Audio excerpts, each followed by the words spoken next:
तो आज के वीडियो में हम आपको बताएंगे किसके कारण मनुष्य के घर में दरिद्रता आती है और ऐसा कौन सा पाप है जिसके करने के बाद देवी लक्ष्मी घर से रुष्ट होकर चली जाती है और ऐसा कौन सा पुण्य है जिसे करने से देवी लक्ष्मी सदैव ही आपके घर में वास करती है।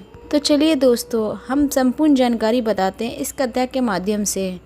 एक समय की बात है, एक दिन गरुड़ देव भगवान विष्णु के पास जाते हैं और भगवान विष्णु जी से बोलते हैं, मेरा आपको सादर प्रणाम। तभी श्री कृष्ण जी बोलते हैं, गरुड़, आज किस प्रयोजन से आपको यहाँ आगमन हुआ। तभी गरुड़ देव बोलते हैं, हे प्रभु, मैं आपसे आज 3 प्रश्नों के उत्तर लेने के लिए आया हूँ। यदि आप मेरे प्रश्न का उत्तर दे दे तो मेरे मन का व्याकुलता शांत हो जाएगी। तभी भगवान श्री कृष्ण कहते हैं, हे गरुड़, आप निसंकोच होकर पूछिए। आप जो भी प्रश्न पूछना चाहते हैं मैं आपके प्रश्न का उत्तर अवश्य ही दूंगा। तभी गरुड़ देव बोलते हैं, प्रभु, आप बताएं किस कारण से मनुष्य के घर में दरिद्रता का वास होता है। ऐसा कौन सा पाप है जिसे करने से मनुष्य के घर में दरिद्रता आती है और देवी लक्ष्मी उसके घर से रुष्ट होकर चली जाती है। और ऐसा कौन सा पुण्य है जिसे करने से देवी लक्ष्मी घर में वास करने लगती है। तब भगवान श्री कृष्ण बोलते हैं, हे गरुड़, आज आपने समस्त मानव जाति के कल्याण का प्रश्न पूछा है। यह अत्यंत महत्वपूर्ण प्रश्न है। मैं आपको आपके प्रश्नों का उत्तर कथा के माध्यम से दूंगा। मेरे द्वारा सुनाई गई इस कथा को आप ध्यानपूर्वक अवश्य सुनिएगा। तब गरुड़ कहते हैं, हे प्रभु, कृपया करके आप मुझे वह कथा सुनाइए। इस कथा को सुनना आपके मुख से मेरे लिए सौभाग्य की बात है। मैं इस कथा को पूरा अंत तक सुनूंगा और इसका प्रचार मैं तीनों लोकों में करूंगा। यह सब सुनने के बाद भगवान ने कहते हैं, हे गरुड़, जो मनुष्य सत्य का साथ देता है उसका साथ ईश्वर कभी भी नहीं छोड़ते हैं। आज मैं आपको महाराज हर्षवर्धन की कथा सुनाता हूँ, जिन्होंने देवी लक्ष्मी का त्याग करके दरिद्रता को ग्रहण कर लिया था। त्रेता युग की बात है। भारतवर्ष में सत्यवादी परमात्मा राजा हर्षवर्धन राज करते थे। उनका राज एक कुंतल प्रदेश पर था तथा उनके राज्य की प्रजा हमेशा उनसे संतुष्ट रहा करती थी। महाराज का आचरण बड़े ही दानशूर और अच्छे आचरण वाले थे। वे हमेशा अपनी प्रजा की रक्षा करते थे और साथ ही वे सदैव अपनी प्रजा के हित का ही विचार करते थे। महाराज हर्षवर्धन इतने ही दयालु थे। उनकी महात्मा का परिचय इससे मिलता है कि जब भी उनके नगर में साधारण मनुष्य बिक्री करने के लिए बाजार में आता था और यदि वो वस्तु संध्या काल तक नहीं बिकती थी, उस वस्तु को राजा स्वयं ही खरीद लिया करते थे ताकि उनके राज्य से कोई भी खाली हाथ ना जा सके। अपनी प्रजा के हित के लिए राजा ने हमेशा ये सत्य की प्रतिज्ञा की थी। राजा अपने सेवकों से बोलते हैं, संध्या काल जैसे ही हो आप बाजार में जाना और भ्रमण करना, और वे जब भी किसी वस्तु को देखते कि वो नहीं बिका है, जिसे किसी ने भी नहीं खरीदा हो, तो महाराज के सेवक उस व्यक्ति से उस वस्तुओं की कीमत पूछते हैं और उसकी इच्छा और जरूरत के अनुसार उस वस्तु की जो कुछ भी कीमत होती वह कीमत देकर उस वस्तुओं को खरीद लेते थे। इस प्रकार महाराज के ऐसे दयालु स्वभाव को देखकर अनेक लोग प्रसन्न होकर उनकी महानता का चर्चा करने लगते हैं। महाराज हर्षवर्धन की कीर्ति तीनों लोकों में होने लगी थी। मनुष्य तक ही नहीं सीमित रही, देवतागण भी उनकी प्रशंसा करने लगते। जब ये बात धर्मराज तक पहुंची तो एक दिन स्वयं धर्मराज ने ही महाराज हर्षवर्धन की परीक्षा लेने की सोची। और फिर एक दिन स्वयं धर्मराज एक ब्राह्मण का वेश धारण करके महाराज हर्षवर्धन की नगरी में जाकर प्रकट होते हैं। वे अपने साथ टूटी फूटी चीजें एक पेटी में, उस पेटी के अंदर कूड़ा कचरा भरकर उस पेटी के अंदर रखकर, अर्थात उस पेटी के अंदर उन्होंने दरिद्रता को भर लिया था। उस पेटी को लेकर महाराज हर्षवर्धन की नगरी में जा पहुँचे। धर्मराज उस नगर में बेचने के लिए उस पेटी को लेके बैठ गए। उस पेटी के अंदर कूड़ा कचरा इत्यादि चीजें थी। अब भला कौन व्यक्ति कूड़ा कचरा को खरीदने के लिए जाएगा। ब्राह्मण रूपी धर्मराज दिन भर वहीं बैठे रहे, लेकिन संध्या काल हो गई, लेकिन किसी ने भी उनका कूड़ा कचरा नहीं खरीदा। राजा के सेवक हमेशा की तरह इधर उधर घूमने लगे। जिसका भी सामान बिक्री के लिए बच गया था उसे वे उचित धन देकर खरीद लिया करते थे ताकि कोई भी प्रजा खाली हाथ घर न जा सके। फिर उन सेवकों ने देखा एक ब्राह्मण अपनी पेटी को लेकर बैठा हुआ है। राजा के सेवकों ने उन ब्राह्मण महाराज के पास जाकर पूछा, हे ब्राह्मण महाराज, आप तो इस नगर में नए दिखाई दे रहे हैं, क्या हुआ, आपका सामान किसी ने भी नहीं खरीदा? ऐसा क्या लेकर आप आए हैं? आप अपनी इस पेटी में महाराज के आदेश से मैं आपका सामान खरीदने के लिए आया हूँ। कृपया कर बताइए आपकी इस पेटी में ऐसा क्या है, इसका मूल्य कितना है? तभी उस ब्राह्मण ने कहा, हे सैनिकों, मैं इस पेटी में दरिद्रता लेकर आया हूँ, अर्थात मैं इस पेटी में कूड़ा करकट भर के लाया हूँ। परंतु इसका मूल्य 1000 स्वर्ण मुद्राएं है। उस ब्राह्मण के ऐसे विचित्र वचन सुनकर वहां खड़े सभी सैनिक हंसने लगे और फिर उन्होंने ब्राह्मण से कहा, हे ब्राह्मण, आपकी पेटी में तो कूड़ा भरा हुआ है, इसे कौन लेगा? इसका मूल्य तो 1 रुपये भी नहीं होगा। फिर उस ब्राह्मण ने कहा, हे सैनिकों, यदि इसे कोई नहीं लेगा तो मैं इसे वापस लेकर अपने घर जाऊंगा। मैंने तो सुना है आपके महाराज यहाँ से किसी भी को खाली हाथ नहीं जाने देते हैं, पर जो कोई भी बाजार लगाता है उसका सारा द्रव्य महाराज खरीद लेते हैं। मुझे लगता है कि मैंने आपके महाराज के बारे में झूठ सुना है। उस ब्राह्मण की ऐसी बात सुनकर राजा के सेवकों ने कहा, हे ब्राह्मण, आपने सही सुना है, हमारे महाराज किसी को भी खाली हाथ नहीं जाने देते, उसका सारा माल खरीद लेते हैं। इसलिए तुम थोड़ी देर रुको, हम अभी महाराज के पास जाकर आते हैं। फिर उनमें से एक सेवक महाराज हर्षवर्धन के पास जाता है और कहता है, हे महाराज, आज हमारे नगर में एक ब्राह्मण आया है। वह बड़ा ही विचित्र है। वह अपनी पेटी में कूड़ा करचर भर के लाया है और साथ ही वह उसका मूल्य 1000 स्वर्ण मुद्राएं बता रहा है। तभी महाराज ने कहा, हे सैनिकों, तुम जाकर उस व्यक्ति को उससे कम से कम जितना भी मूल्य है उसको देकर उसको विदा करो। उसे उसकी वस्तुएं लेकर वापस मत जाने दो, अन्यथा मेरा वचन झूठा हो जाएगा। फिर राजा के सेवक उस ब्राह्मण के पास जाते और कहते हैं, हे ब्राह्मण, हम तुम्हारे इस पेटी का मूल्य 200 स्वर्ण मुद्राएं देते हैं। तुम इतनी मुद्राएं लेकर प्रसन्नता पूर्वक अपने घर चले जाओ। परंतु ये सुनने के बाद उस ब्राह्मण ने कहा, हे सैनिकों, मैं 1000 स्वर्ण मुद्राएं से बिल्कुल कम नहीं लूँगा। यदि तुम मेरा सामान खरीदना चाहते हो तो खरीदो, अन्यथा इस सामान को लेकर मैं अपने घर चला जाऊंगा। तभी उस राजा के सेवकों ने कहा, हे ब्राह्मण, ठीक है, अब हम तुम्हें इस पेटी के बदले 500 स्वर्ण मुद्राएं देते हैं। इतना तो मूल्य तुम्हारे लिए सही रहेगा। परंतु फिर भी वो ब्राह्मण नहीं माना और 1000 स्वर्ण मुद्राएं पर वो ब्राह्मण अड़ा रहा और कहने लगा, मेरा सामान लेना है तो लो, अन्यथा मैं अपने घर चलता हूँ। फिर से वह सैनिक लौटकर राजा के पास जाता है और उनसे कहता है, हे महाराज, उस ब्राह्मण को हमने 500 स्वर्ण मुद्राएं देने की कोशिश की, परंतु वह फिर भी नहीं मान रहा है और उसकी पेटी में कचरा दरिद्रता भरा पड़ा है। उपयोग की कोई भी वस्तु उसकी पेटी में नहीं है, लेकिन फिर भी वह 1000 स्वर्ण मुद्राएं मांग रहा है। हे महाराज, आपको उसका कचरा 1000 स्वर्ण मुद्राएं में नहीं खरीदना चाहिए। तभी महाराज हर्षवर्धन कहते हैं, हे सैनिकों, ये मेरे सत्य की प्रतिज्ञा है। मैं किसी भी व्यक्ति को अपने राज्य से खाली हाथ जाने के लिए नहीं कह सकता हूँ। हम सत्य का त्याग कभी भी नहीं करेंगे। इसलिए तुम लोग जाओ और वो ब्राह्मण जितना भी मूल्य बोल रहा है उस वस्तुओं को खरीद लो, इसमें संकोच मत करो। फिर वे सैनिक ब्राह्मण के पास लौट गए और फिर उन्होंने उस ब्राह्मण को 1000 स्वर्ण मुद्राएं दी और उस ब्राह्मण से दरिद्रता से भरी हुई पेटी को ले लिया। फिर वह ब्राह्मण मूल्य को लेकर चला गया और वे सैनिक दरिद्रता से भरी पेटी को राजा के पास लेकर चले जाते हैं। फिर महाराज ने उस पेटी को राजमहल के अंदर रखवा दिया। रात्रि में जब सोने का समय हुआ तब महाराज के द्वार से एक अत्यंत ही सुंदर स्त्री बाहर निकली। उस स्त्री के 4 हाथ थे। उस स्त्री के हाथों में कमल पुष्प थे। उस सुंदर स्त्री ने नाना प्रकार के आभूषण ग्रहण किए हुए थे। महाराज महल के बाहर बैठे हुए थे। जब महाराज ने उस अत्यंत सुंदर स्त्री को देखा तो महाराज देखकर आश्चर्य में पड़ गए और फिर उनसे रहा नहीं गया। उन्होंने उस स्त्री से पूछा, हे देवी, आप कौन हैं और इस रात्रि के समय में आप यहाँ पे क्या कर रही हैं? आप कहाँ से आ रही हैं और कहाँ को जा रही हैं?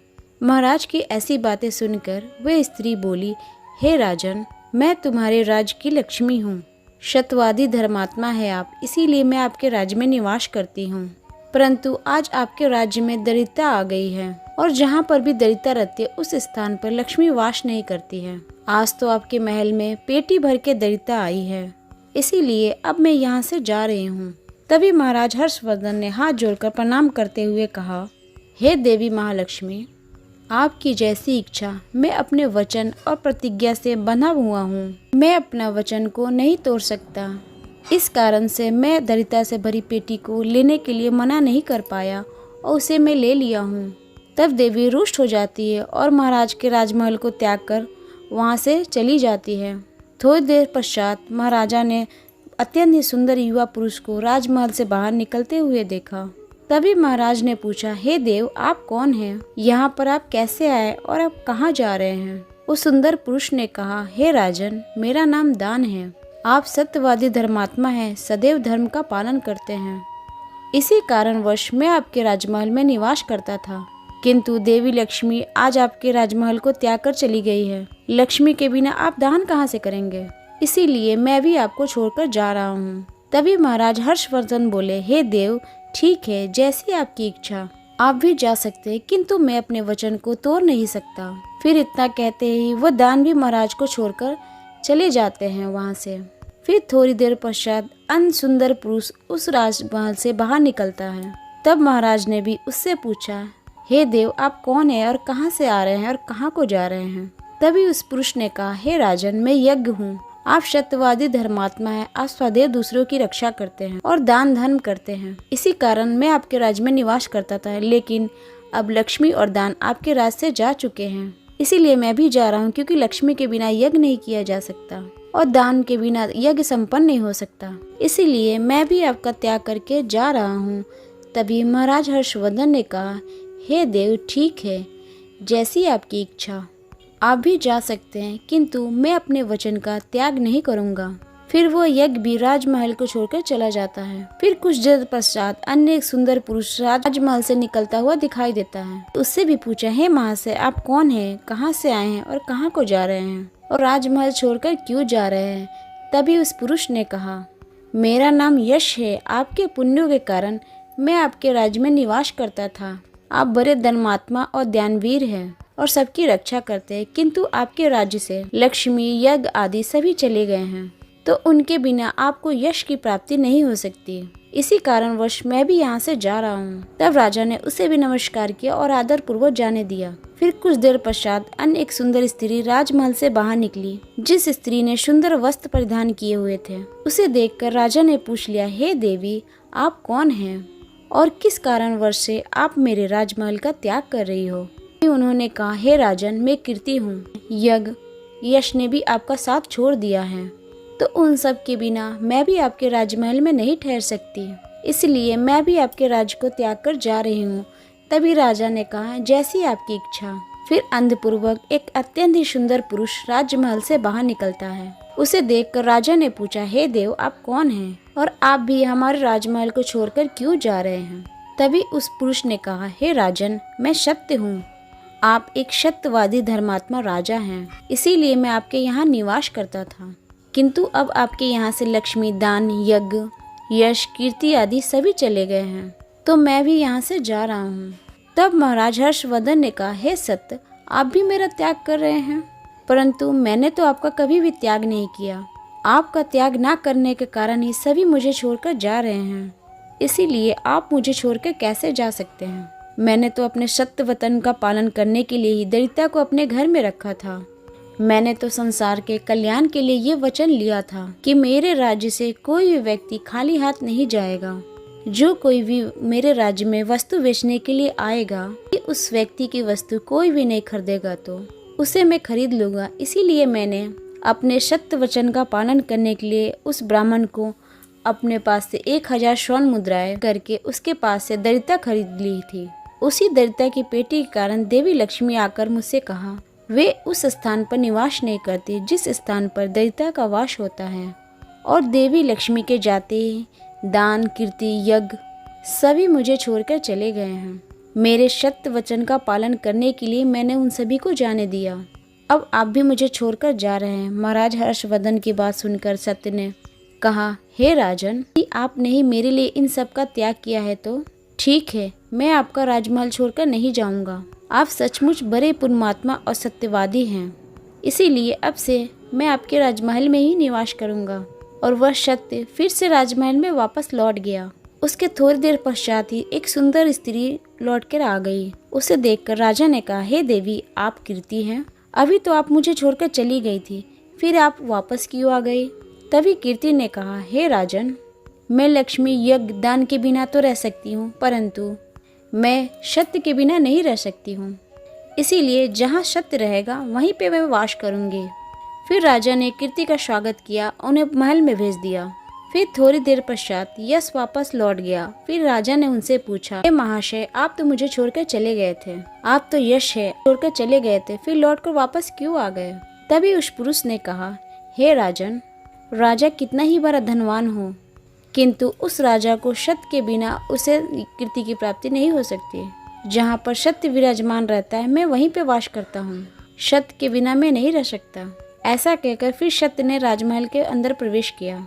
उसके कुछ क्षण पश्चात ही यज्ञ वापस लौट के आ गया। राजा ने उससे भी पूछा, हे महाशय, आप क्यों लौट कर आ गए?